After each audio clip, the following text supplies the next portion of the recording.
여러분 안녕하세요. 전산세무 2급 8주차 1차 시가 됐습니다.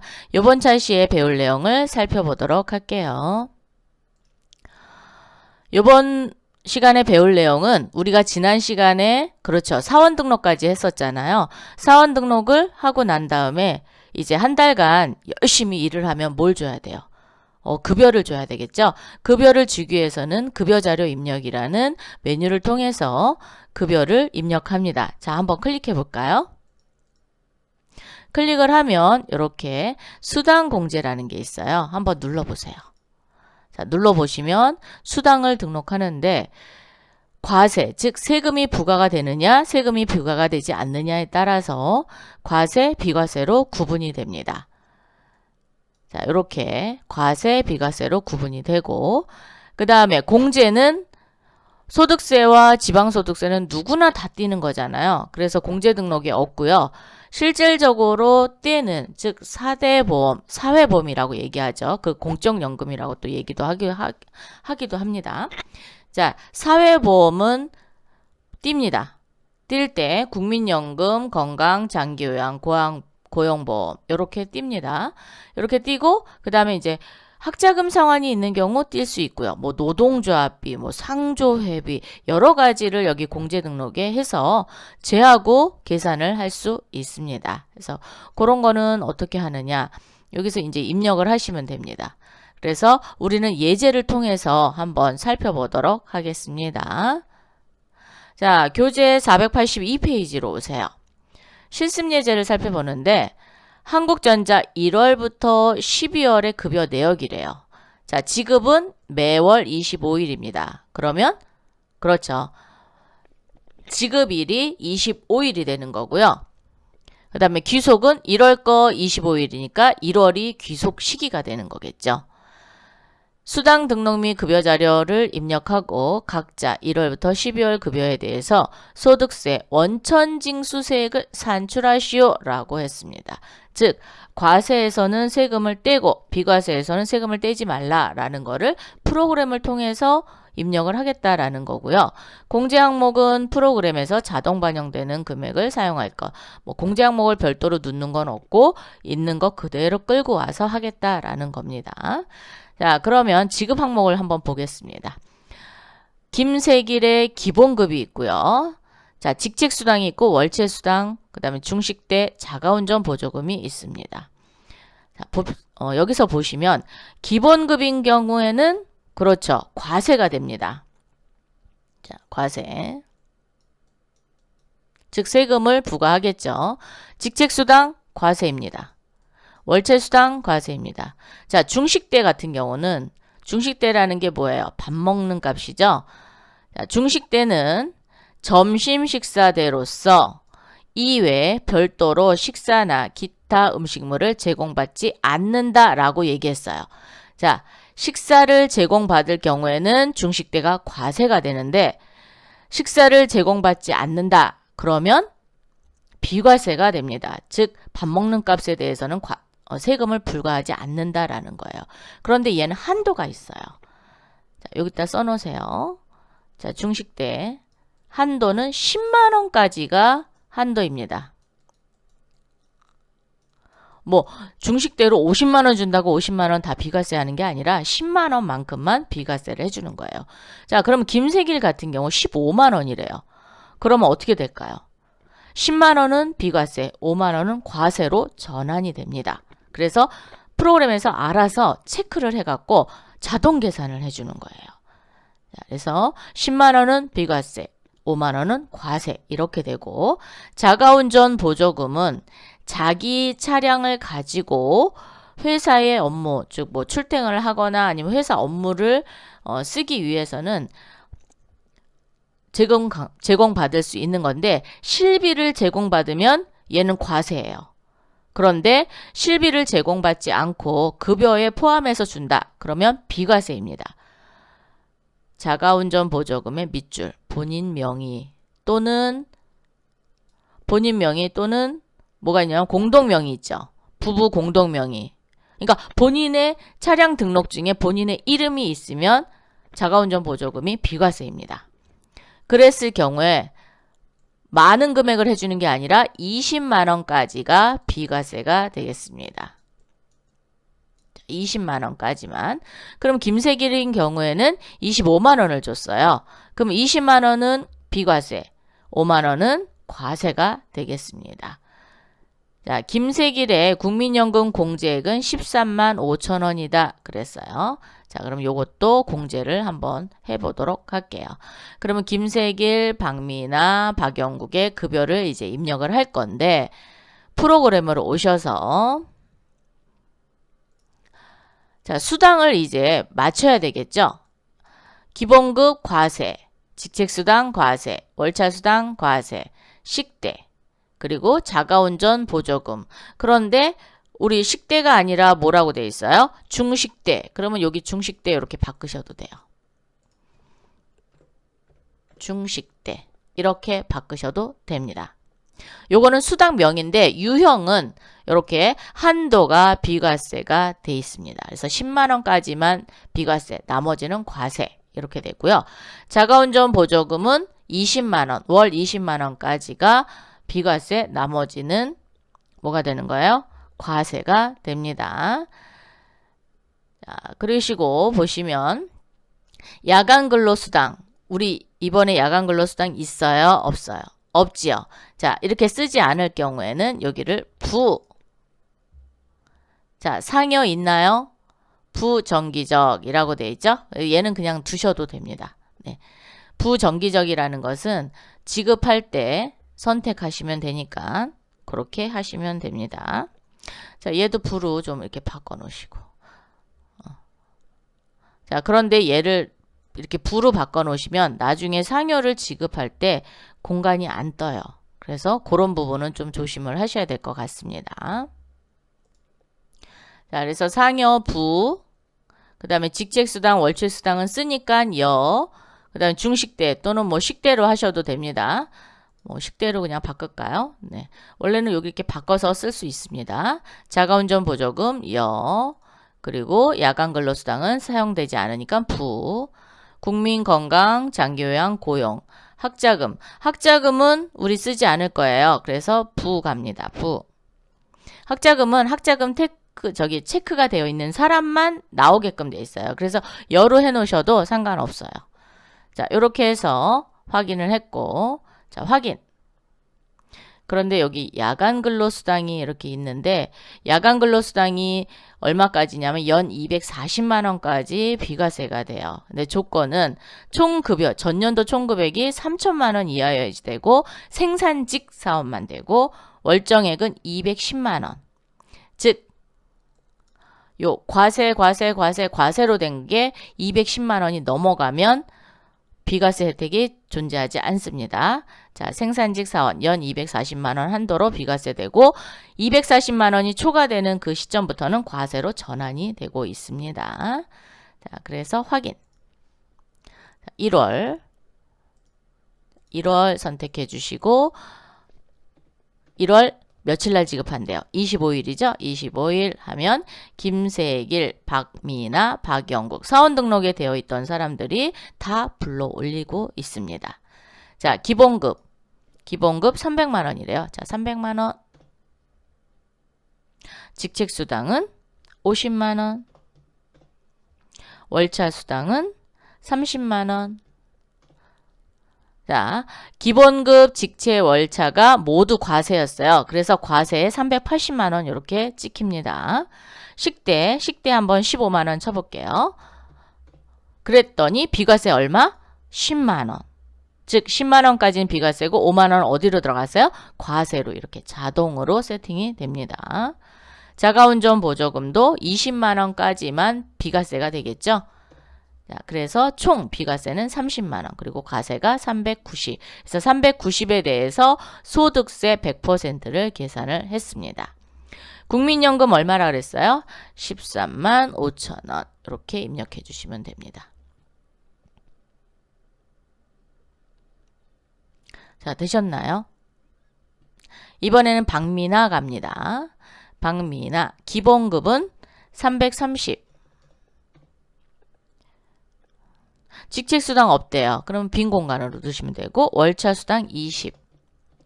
식대 15만원, 자가운전 보조금 25만원.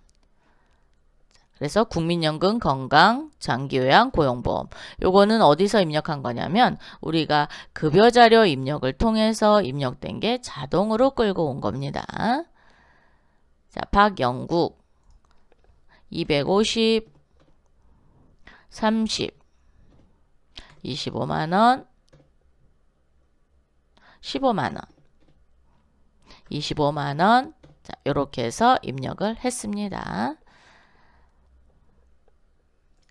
자, 그러면 1월부터 12월까지 해야 되잖아요. 자, 1월 했습니다. 2월달 한번 열어볼까요? 자, 2월. 그리고 2월 25일이죠.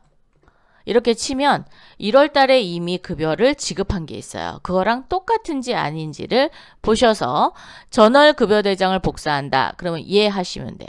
자, 예. 그러면 지금 복사가 됐습니다. 즉 전월과 똑같죠? 그래서 그대로 복사가 됐습니다. 자, 이렇게 해서 12달을 채우는 방법이 있고, 자, 지금 2월 달입니다. 여기 상단에 지급일자라는 거 한번 눌러 보시겠어요? 자, 이렇게 하면 자, 3월 급여를 이제 주려고 합니다. 그럴 경우 복사라는 거를 선택을 해서 자, 복사. 그러면 귀속 2월분을 또는 1월분을 언제 3월로 이렇게 주겠다. 그러면 복사. 처리하겠습니까? 예. 자, 그런데 문제는 어떻게 됐어요? 여기에 이렇게 들어왔죠. 여기에 들어오면 안 되는 거죠. 그죠? 그러면 얘를 어떻게 해야 돼요? 삭제하셔도 되고 이동하셔도 되죠. 자, 이동. 그러면 귀속 1월을 지급일자 귀속 3월 해서 3월 25일로 이동. 자, 그러니까 어떻게 됐어요? 1월 달께 어떻게 됐어요? 3월 걸로 이렇게 이동이 됐습니다. 자, 이동은 이렇게 하는 거고요. 자, 복사는 다시 한번 해볼게요. 자, 복사. 귀속 4월. 그리고 4월 25일 복사. 자, 복사하고자 하는 귀속월을 입력한다 그랬으니까 4월을 복사할 거예요. 복사. 예. 그러면 이렇게 4월에 복사가 됐습니다. 뭐 다중복사 이용하셔도 되고요. 이렇게 복사하는 게 좋은지 아니면 뭐 달달이 치시는 게 좋은지 이렇게 해서 선택하셔서 12월까지 모두 다 만들어 놓으세요. 자, 그러면 저는 그냥 복사하는 걸로 하겠습니다. 5월 해갖고 25일 예 6월도 마찬가지. 네. 그리고 다중복사 한번 해볼까요? 이번에는 자, 거절을 다중복사에다 놓고 자, 언제부터? 6월부터 왜냐면 5월까지는 됐어요. 자, 6월부터 12월까지 당월 지급, 다음 달 지급이면 6월분을 7월에 지급할 때 선택하는 거예요. 자, 당월 지급입니다. 6월 거 6월에 지급할 거예요. 당월 지급 25일 하고 복사하면 12월까지 몽땅 다 처리가 됩니다. 우와, 신기하죠? 자, 이렇게 다중복사를 이용해서 하셔도 되고 복사를 하셔도 되고 만약에 잘못됐다 그럼 이동하시면 되고요. 아니면 삭제도 가능하고요. 자, 그렇기 때문에 여러분이 편리한 대로 하시면 됩니다. 자, 이렇게 다 됐나요? 그러면 정말로 됐는지 한번 볼까요? 자, 12월을 한번 조회를 하면 자, 이렇게 김세길, 박미나, 박영국 처리가 됐죠. 네, 이렇게 처리가 돼서 1월부터 12월까지 몽땅 다 처리했습니다. 자, 메인으로 오셔서 프로그램 메인에 오셔서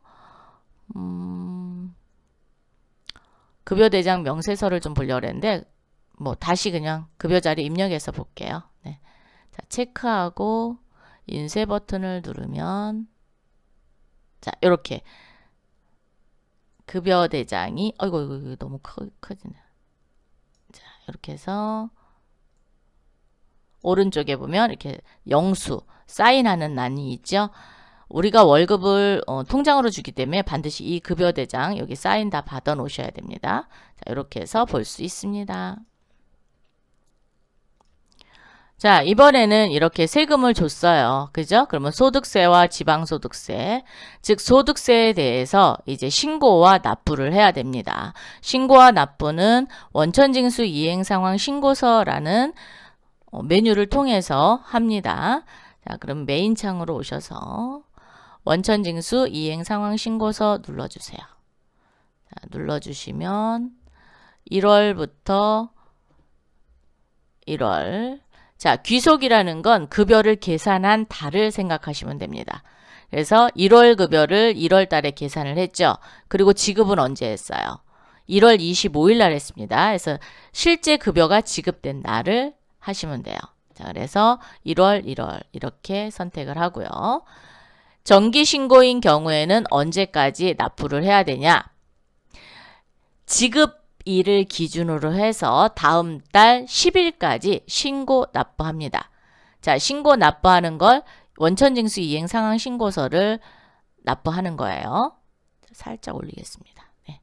이렇게 했을 때 A01은 간이세액, 즉 달달이 근로소득에 대해서 내는 거예요. 그래서 인원 3명이고 총 지급액은 지급명세서를 작성하는 금액을 포함하고 있습니다. 자, 그래서 1,065만 원, 그리고 소득세 등, 자, 소득세만 여기에다 계산을 하시는 거예요. 지방소득세는 또 지방소득세 작성하는 그 징수명세서가 또 따로 있습니다. 거기에 작성이 돼요. 그래서 얘는 소득세만 계산이 된다. 자, 그러면 예제를 한번 볼까요? 페이지 486페이지 주식회사 한국전자 12월분 원천징수 이행상황 신고서를 작성하시오. 전월에 환급되지 않은 세액 5만 원이 있다라고 했어요. 이 5만 원을 이제 입력을 한번 해볼 거예요. 자, 12월이래요. 그러면 12로 고치셔야죠. 저장 안 하셔도 됩니다. 12월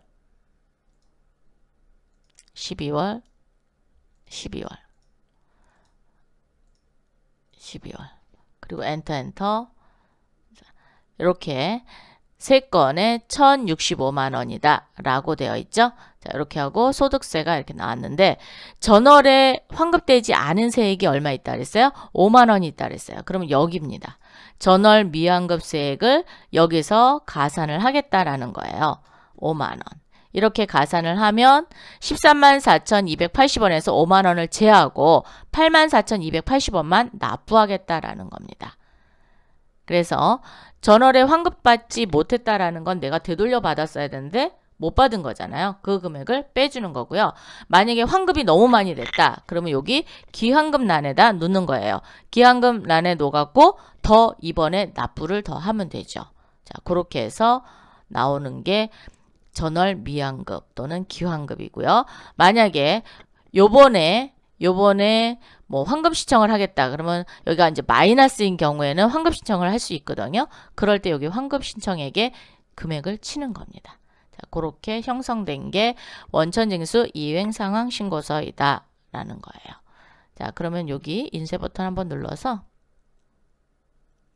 자, 이렇게 원천징수 이행 상황 신고서 12월분 해갖고 나와 있어요. 똑같죠? 자, 1월 11일. 왜 11일이냐면 10일 날이 만약에 일요일이다. 그러면 그 다음 날이 되겠죠.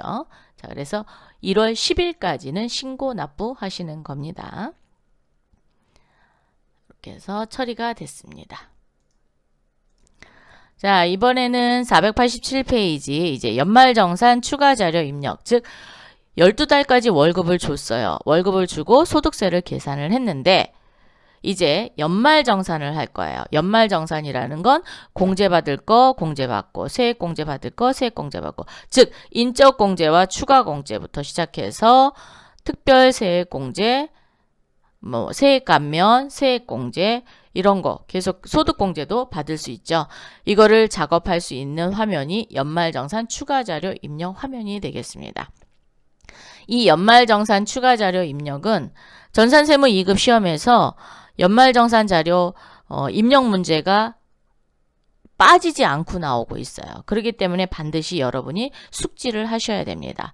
그럼 각 칸에 대해서 살펴보도록 할게요. 계속 근로자인 경우에 연말정산 자료 입력입니다. 기본 내용. 자, 사원이 이렇게 되어 있으면 여기 완료 여부가 여기 있거든요. 즉, 작업을 연말정산을 다 끝냈다. 그러면 더 이상 수정할 사항이 없을 경우 작업 완료라는 키를 누르면 여기가 동그라미로 변해요. 그러면 뭐가 되냐면 다른 사람이 수정할 수 없습니다. 근데 X로 되어 있으면 다른 사람이 와서 입력을 하게 되면은 풀어질 수 있어요. 그래서 연말정산을 다 끝낸 사람은 작업 완료 키를 눌러서 동그라미로 만든다라는 거고요. 자, 소득 명세서라는 건 우리가 조금 전에 급여 자료 입력을 했잖아요. 이 급여 자료 입력 메뉴를 통해서 12달치의 급여 자료를 불러주는 거예요. 그게 소득 명세가 되겠습니다. 일단 지금은 이론으로 조금 살펴보고 그 다음에 화면을 보고 이야기를 또 한번 해드릴게요. 그리고 또한 이 소득 명세서에 뭐를 하냐면 종전 근무지의 소득 자료를 입력할 수 있어요. 자, 우리 회사에서 12달 근무를 했다 하더라도 혹시 다른데 뭐 소득이 있다. 그러면 그걸 가지고 와서 입력할 수 있고요. 아니면 중간 입사자가 전년도 다른 회사에서 다녔던 소득 자료를 가지고 와서 같이 입력할 수 있습니다. 그래서 연말정산은 퇴사한 곳에서 하는 거, 퇴사한 자료를 가지고 종전 근무지, 지금 현재 근무하고 있는 근무지에서 일괄 통합해서 신고를 하게끔 돼 있어요. 그래서 종전근무지 소득자료를 입력하는 화면이 소득명세이다. 부양가족 소득공제 입력하는 거죠. 사원 등록에서 입력된 거주자, 부양가족 불러와지는데요. 직접 추가, 수정, 삭제 다 할 수 있습니다. 그래서 부양가족 소득공제 입력. 자, 연금저축 등에 대한 탭입니다. 퇴직연금인 경우에는 뭐 퇴직연금, 기술공제 이렇게 선택을 하시면 되고요. 번호 넣으시면 됩니다. 그래서 연금계좌 세액공제란에 입력을 함으로 인해서 불러오시면 되겠고요. 자, 연금계좌에 대해서 저축계좌입니다. 얘는. 자, 저축계좌인데 저축계좌는 둘로 구분이 돼요. 개인연금과 연금저축 둘로 구분이 되는데 시점은 언제냐? 밑줄 그어놓으세요. 2000년 1월 31일까지의 개인연금 저축을 한 경우에는 개인연금 저축 선택하셔야 되고 2000년 12월 31일 이후 연금저축입니다. 서로 뭐가 다르냐? 한도가 달라요. 자, 저축 불이백의 40%에 상당한 금액을 소득공제해 주는데 한도는 72만 원. 자, 개인연금 밑줄 72만 원이 한도다. 연금저축은 불이백 금액을 입력을 하는데 연간 400만 원까지예요. 자, 요 400만 원과 조금 전에 봤던 우리 퇴직연금이 있었죠? 퇴직연금 700만 원 해갖고 300만 원 해갖고 700만 원까지 공제가 가능한다라는 거예요. 자, 퇴직연금 공제액을 합산해서 연간 400만 원까지 공제가 가능하다.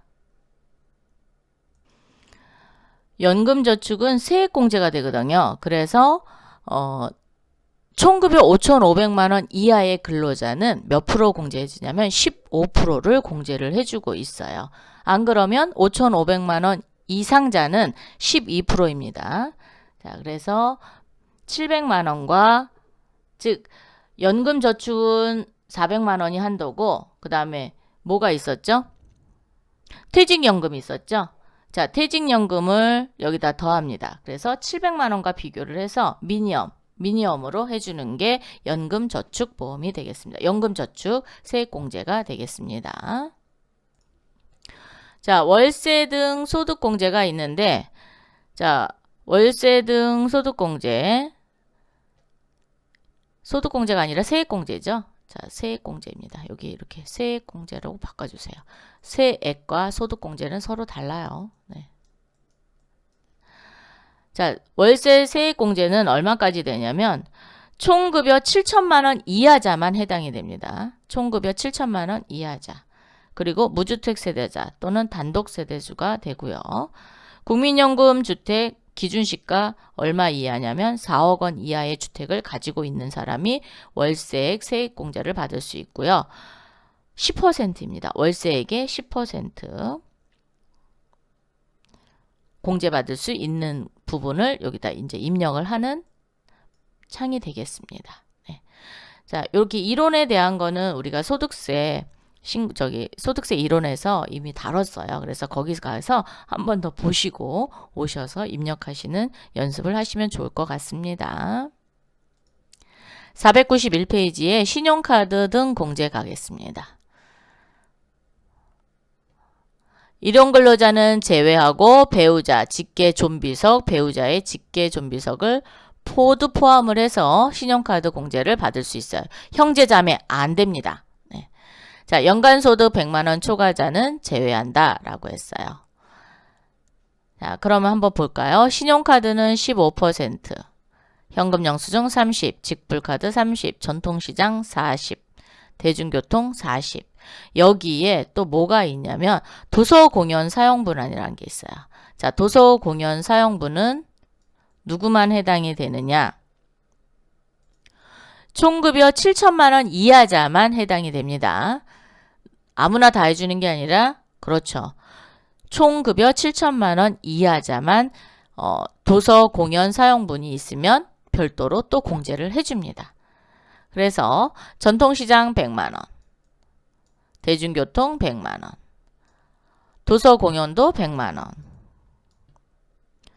그리고 신용카드와 현금영수증 몽땅 해서 300만원이 한도예요.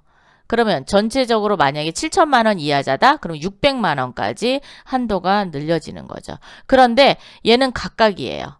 전통시장은 전통시장, 대중교통은 대중교통, 그리고 도서공연 상용분은 여기 100만원. 나머지 부분은 여기 300만원입니다. 그래서 한도를 계산해서 자동으로 세팅이 되어 있기 때문에 걱정 안 하시고 입력을 하시면 되겠습니다. 보험료 세액공제 부분은 보장성 보험과 장애인 전용 보장성 보험을 별도로 구분 표시해 주셔야 돼요. 왜? 한도가 각각 다르거든요. 다르고 또 뭐가 다르냐면 세액공제 받는 요율이 다릅니다. 자, 그래서 이렇게 구분해서 해주시면 될 것 같아요. 연간 100만원이 한도입니다. 그래서 뭐 200만원 입력해도 여기 100만원 밖에 안 떠요. 네. 그래서 100만원을 한도로 해서 계산하니까 여러분이 여기다 입력하실 때는 납입한 금액 다 넣으셔도 됩니다. 네. 의료비 세액공제는 본인, 배우자, 부양가족 모두 다 됩니다. 장애인 의료비, 전액공제, 일반 의료비로 나눠서 요즘에 화면이 조금 바뀌기는 했어요. 그래서 경로 우대자는 65세 이상자가 해당이 됩니다. 우리 원래 사원 등록에서 경로 우대자 몇 살이었죠? 70세였잖아요. 근데 의료비는 65세 이상자예요. 그래서 그렇게 계산해서 넣으시면 될 것 같고요. 교육비 같은 경우는 해당 인원과 교육비 지급액을 넣으면 돼요. 그래서 취약전 아동은 300만원, 초중고 300, 대학은 900만원입니다. 그리고 본인은 전액 다, 장애인도 전액 다 이렇게 해당이 됩니다. 기부금 세액공제 같은 경우는 정치자금을 일단 10만원 이하로 먼저 자릅니다. 10만원 이하를 여기다 먼저 치시고요. 만약에 50만원을 했다. 그럼 10만원은 10만원 이하에다 놓고 그 다음에 40만원은 10만원 초과에다 놓으시면 되고요. 법정 기부금인 경우에는 기부금란에다 넣으시면 되고 지정은 종교단체냐 종교단체 외냐 즉 외 기부금이냐 종교단체 기부금이냐에 따라서 서로 프로테지가 다르죠. 그래서 그 부분에 대해서 이렇게 입력하는 창이 서로 다르다라는 거. 자, 2월분이 있는 경우는 2월분 먼저 입력을 하셔야 돼요. 올해 세법이 좀 바뀌었죠. 그래서 2월분이 있는 경우 먼저 당월분보다 먼저 입력을 하셔야 됩니다.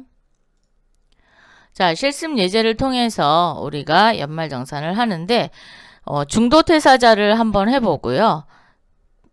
그리고 계속근무자, 그리고 중도입사자 이렇게 한번 해보겠습니다. 495페이지로 오세요. 자, 태풍전자로 로그인을 해서 태풍전자의 연말정산 관련 자료를 하래요. 그럼 우리 회사 변경하셔야 돼요. 자, 계속근무자는 채태산 있는데 본인 명의의 생명보험료 네, 가능하겠죠? 본인 거니까 또 되죠. 자, 장남은 일단 되는지 안 되는지를 한번 열어보고 결정을 하도록 하겠습니다. 왜냐하면 기본공제 대상자인지 아닌지에 따라서 되고 안 되고를 정할 수 있어요. 그런데 장남인 경우는 연령 제한 뭐가 없어요? 소득 제한이 없습니다. 의료비는. 그래서 의료비는 다 됩니다. 의료비는 누구나 다 돼요. 즉 나랑 같이 살고 있다라는 거를 증명만 해주면 충분히 기본공제 대상자가 에서 누락이 됐다 하더라도 가능합니다. 그래서 입력을 하면 되고 배우자 대학원 수업료는 해당이 안 됩니다. 대학원 안 되고요. 대학교다 그러면 돼요. 근데 대학원은 안 됩니다. 처제 대학교 수업료. 자, 처제가 나랑 같이 살고 있으면 됩니다. 자, 그래서 기본공제 대상자가 됐는지를 또 살펴볼 거고요. 자, 그러면 일단은 저기를 먼저 보고 오겠습니다. 프로그램으로 오세요. 연말정산 추가 자료 입력 클릭. 자, 계속근무자입니다. 얘를 F2 눌러서 아니면 F2 눌러서 회사 바꾸라 그랬죠? 아이고 큰일 날 뻔했네요. 그죠? 회사는 여기 눌러서 태풍전자 바꾸겠습니다. 태풍전자. 예. 바꿨죠? 여기 태풍전자라고 되어 있습니다. 연말정산 추가 자료 입력. 계속근무자 F2. 최태산 부르겠습니다. 자, 최태산을 불렀죠? 그죠? 자, 그 총급여는 4,680입니다. 그럼 5,500만 원 이하라는 거를 먼저 보고 가셔야 돼요. 그래야 월세나 뭐 여러 가지 조건에 맞는지를 선택을 하는 거니까. 자, 4,680이니까 뭐 웬만한 건 다 공제받을 수 있네요. 그죠? 자, 소득명세 누르면 소득명세 지금 현재 우리 회사에 근무하고 있고요. 종전근무가 있는 경우는 여기에다 종전근무에 대한 내용을 입력하시면 됩니다. 자, 부양가족 한번 볼게요. 부양가족 클릭을 했더니 최태산 63세, 60세 이상 배우자도 있고요. 자, 20세 이하, 20세 이하 다 되네요. 그죠? 형제 자매도 20세 이하입니다. 그러면 기본공제 대상자가 된다라는 얘기죠. 자, 여기 이렇게 됐고요. 그러면 입력을 한번 해볼까요? 어떻게 입력을 하느냐? 여러분 첫 번째 보험료거든요. 보험료 본인의 생명보험이라고 되어 있어요. 자, 그럼 여기 보험료라고 되어 있죠. 그리고 지금 뭐 다른 데서 가져온 게 아니기 때문에 국세청 자료라고 보시면 돼요. 여기 고용에 보시면 본인의 생명보험료래요. 자, 생명보험료는 보장성 보험료죠. 그래서 일반 보장성, 장애인이 아닙니다. 장애인이면 어디에? 여기 장애인의 표시가 되어 있을 거예요. 아닙니다. 그래서 채태산에다 커져 갖다 놓고 여기 보장성 보험료를 클릭을 하면 이렇게 뜹니다. 거기에 보장성 보험료 여기입니다. 여기에 80만 원 이렇게 입력하세요.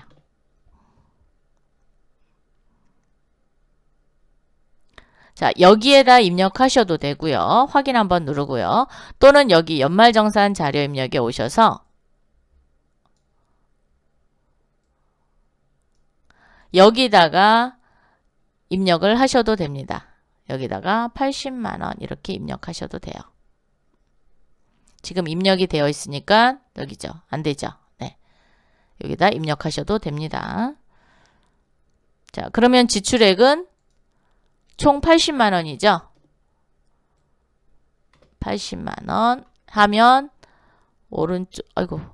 오른쪽에 보면 96,000원.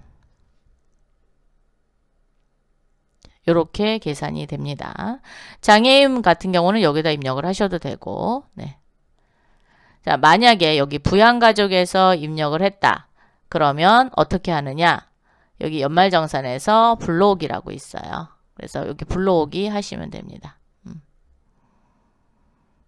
얘는 잘 안 되네요.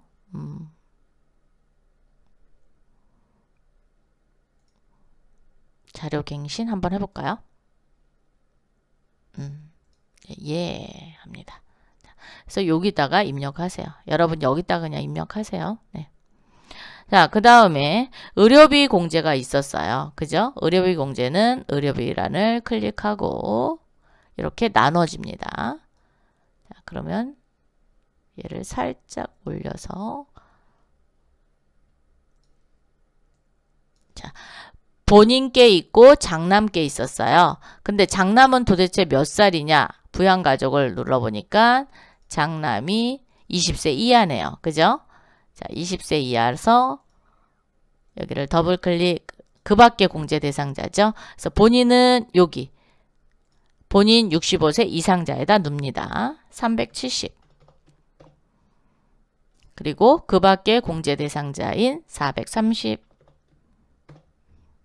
만약에 장남이 그렇죠. 장애인이다. 그럼 여기 장애인 건강보험 산정 특례자에다 누시는 거예요.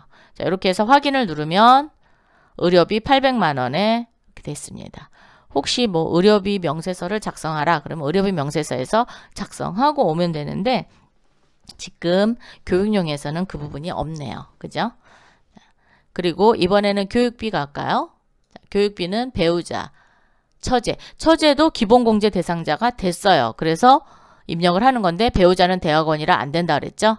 그럼 여기 눌러서 대학교, 여기 대학교입니다. 대학교 또 누르면 금액이 470만 원. 한도가 얼마냐? 900만 원까지예요. 이 한도는 한도까지만 입력을 하시기 바랍니다. 자, 확인.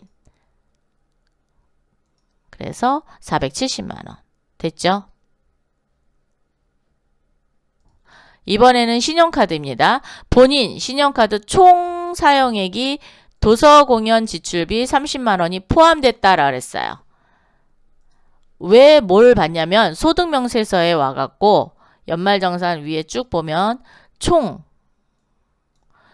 4,680이니까 도서 공연 지출비 해당되나요? 안 된다요? 되지요. 왜? 7천만 원 이하자잖아요. 그래서 반드시 이 총급여액을 보셔야 되는 겁니다. 자, 그러면 신용카드는 어디에 있냐? 살짝 내리시면 여기에 있습니다. 42번 난입니다. 클릭. 오, 커졌네요. 그죠? 되게 많이 커졌습니다. 여기에 신용카드 총 830만 원이고 배우자 신용카드 초사용액인데 중학생 자녀 학원비 중학생은 학원비가 교육비 공제가 안 돼요. 그래서 신용카드 공제는 받을 수 있습니다. 그래서 540만 원과 83만 원에서 30만 원 뺀 800만 원. 그래서 총 얼마예요? 1340만 원입니다. 이렇게 입력하시는 거고 도서 공연 지출비는 여기 라번에 입력합니다. 30만 원. 이렇게 입력해서 총 34만 5천 원을 공제받을 수 있어요. 한도가 300만 원이에요. 요 300만 원과 얘는 별도입니다. 그래서 얘는 100만 원까지 또 받으실 수 있어요. 그러면 총 400만 원이 되겠죠. 네. 요렇게 해서 하시고요. 혹시 도서 공연 지출에 대해서 잘 모르겠다. 그러면 여기 하단에 보시면 도서 공연 등 비지출액은 총 7천만 원 이하자에 하나요. 추가 공제가 가능합니다. 라고 되어 있어요. 자, 그래서 이 부분은 체크하시면 좋을 것 같아요. 그리고 신용카드 등 사용금액은 근로기간 중 사용한 금액만 공제 대상자가 됩니다. 근로기간이 지난 거는 안 돼요. 그래서 근로기간 안에만 사용된 거를 별도로 계산하셔서 하시면 될 것 같습니다. 자, 확인 한번 누를까요? 그러면 1370, 그래서 34만 5천 원 이렇게 표시가 됐습니다.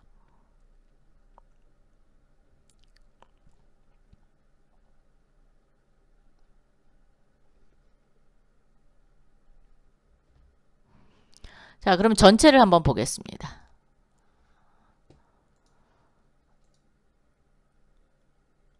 살짝 올려서 자, 전체를 보시면 자, 국민연금은 급여에서 자동으로 작성이 됐고요. 우리가 뭐를 했냐면 여기 신용카드 놓고요. 또 오른쪽에 오시면 일반 보장성 보험료, 의료비, 교육비. 요 80만 원은 어디서 작성한 거냐면 요 부양가족에서 작성한 거예요. 요거예요. 네. 여기다 작성해서 끌고 오셔도 되고요. 아니면 연말정산 입력해서 직접 입력하셔도 됩니다. 자, 그런데 여러분이 시험을 볼 때는 연말정산 입력 여기서 하시고요. 그다음에 연금저축, 그다음에 연금저축 여기는 이제 연금계좌 세액공제 받을 때 퇴직연금과 그다음 개인연금저축, 연금저축 여기서 작성하시고 주택마련저축도 여기서 작성을 하시고요. 연금저축 2에 보면은 장기 투자, 그다음에 월세는 여기다 입력을 하셔서 연말정산에 끌고 오셔야 됩니다. 그래서 반드시 이렇게 작성하시면 되겠습니다. 그래서 결정세액을 보니까 결정세액이 마이너스가 나왔네요. 환급 받겠네요. 이렇게 해서 최태산 입력해 봤습니다. 이번 시간에 연말정산까지 일단 최태산 계속근무자에 대한 연말정산까지 마쳤습니다. 잠시 쉬었다가 또 이어서 중도 입사자와 중도 퇴사자에 대한 연말정산까지 마쳐보도록 하겠습니다. 수고하셨습니다.